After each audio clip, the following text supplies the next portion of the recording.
UNO में बाबा साहेब जय भीम के नारे लगा करके आज 198 कंट्रीज ने उद्बोधन प्रारंभ किया। ये देश के लिए बड़े गौरव के क्षण है कि जीवन संघर्ष की गौरव गाथा, हमारा उद्देश्य है कि बाबा साहेब के जीवन संघर्ष की गौरव गाथा ये अगली पीढ़ी को आगे लेके जानी है। पूरा जीवन संघर्ष उनका समाज की व्यथा में बीतता गया और ये जानते हैं बाबा साहब ने इस शिक्षा की मशाल जलाने के लिए अपना सर्वस्व अर्पण कर दिया। जैसा भी बाबा साहब के बारे में बताया कि मिलिंद कॉलेज की स्थापना की उन्होंने, सिद्धार्थ कॉलेज की स्थापना की उन्होंने। उद्देश्य था कि मेरे समाज के लोग इस दुनिया में पढ़ लिख करके बहुत ऊंचे दर्जे पर जाए। एक बार बाबा साहब के बारे में महात्मा गांधी ने टिप्पणी की थी। कुछ लोग दीन दरिद्र बस्तियों में गांधी जी देखने के लिए गए थे, तो गांधी जी ने अगले दिन आकर अपने अखबार के माध्यम से टिप्पणी की और कहा कि डॉक्टर अम्बेडकर, तुम गरीबों के हृदय से होने का दावा करते हो। सही तैसी तो महात्मा गांधी देखिए, वो तन पर पूरे कपड़े भी नहीं पहनते और वो समाज की दरिद्रता को समझते इसलिए पूरे कपड़े नहीं पहनते। जानते हैं बाबा साहब ने क्या जवाब दिया? बोले आपको तो हमेशा आपने दलित समाज की तस्वीर दिखाई नहीं दी।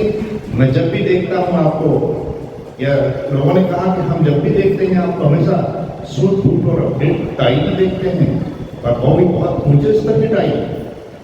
बाबा साहब का जवाब था, आपने कभी सोचा है कि मेरे समाज के लोगों की दशा किसने की? इनको कपड़े नहीं पहनने दिए तो आपके लोगों ने, इनको पढ़ने नहीं दिया तो आपके लोगों ने।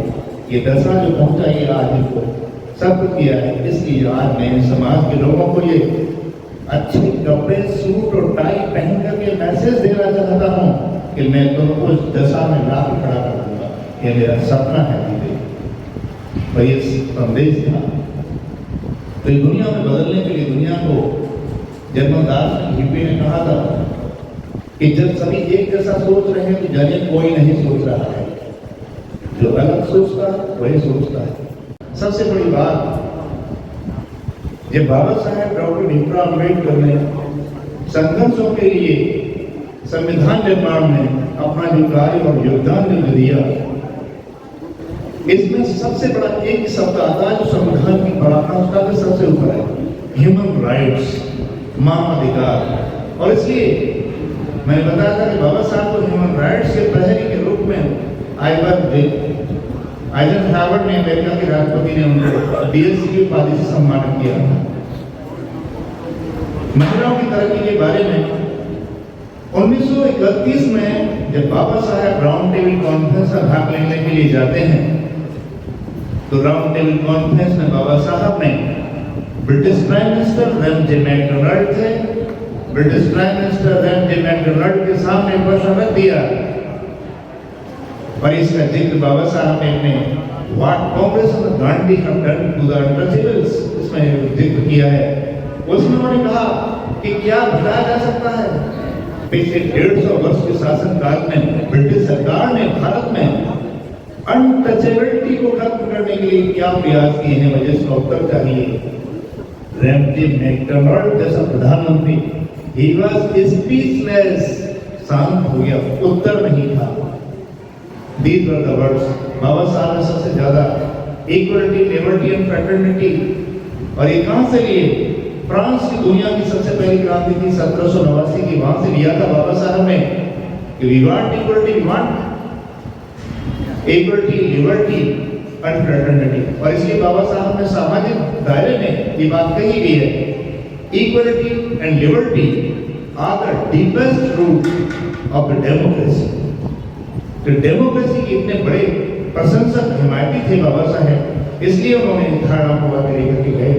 और दुनिया के बाबा साहेब ने महिलाओं की तरह की समाज के ढांचे में ऐसी व्यवस्था बनती रही है कि महिलाओं ने कभी इसको जाना ही नहीं। जानते हैं बैंकों का राष्ट्रीयकरण का समाधान बाबा साहब ने दिया। भारत में प्लानिंग कमीशन की योजना बाबा साहब ने दी। महिलाओं के प्रसूति अवकाश की कोई गारंटी नहीं थी, प्रसूति अवकाश की गारंटी व्यवस्था सरकारी सेवा में बाबा साहब ने की। मजदूरों को काम में कोई घंटे नहीं थे, 18-18 घंटे, और उनके लिए कोई इंजरी होगी तो उनके लिए कोई व्यवस्था नहीं थी। मजदूरों के काम के घंटे तय कराए। दुनिया में ट्रेड यूनियंस की कंसेप्ट, रूस में कार्ल मार्क्स था, रशिया में कार्ल मार्क्स ने कहा था the workers of all countries unite, ये दुनिया के मजदूर एक हो जाओ। बाबा साहब ने इस कंसेप्ट को भारत में आधार बनाया, और क्योंकि जानते थे बाबा साहब ने oppressed, depressed, exploited and untouchables ये शब्द का यूज किया है। बाबा साहब ने अपने जीवन में कभी भी दलित शब्द का प्रयोग नहीं किया। तो इसलिए बाबा साहब ने इस एक्सप्लॉइटेड, अनटचेबल्स के लिए इतना एफर्ट्स किया और दुनिया को संघर्ष दिया।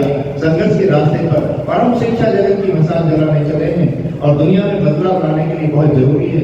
भारतीय संविधान निर्माण में उनके सामने इतनी अड़चने आई।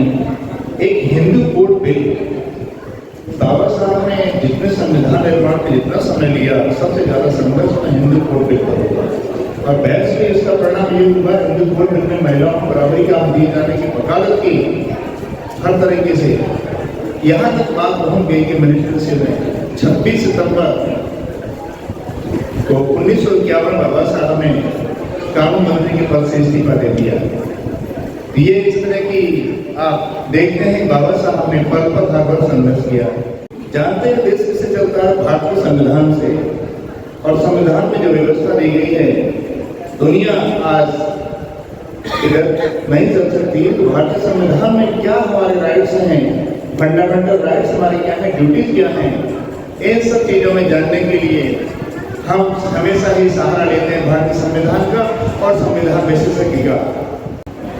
आज जो हम साहित्य पढ़ते हैं ना, ये इंग्लैंड अंग्रेजी जो पढ़ते हैं, इसकी रचना गिबन ने की थी।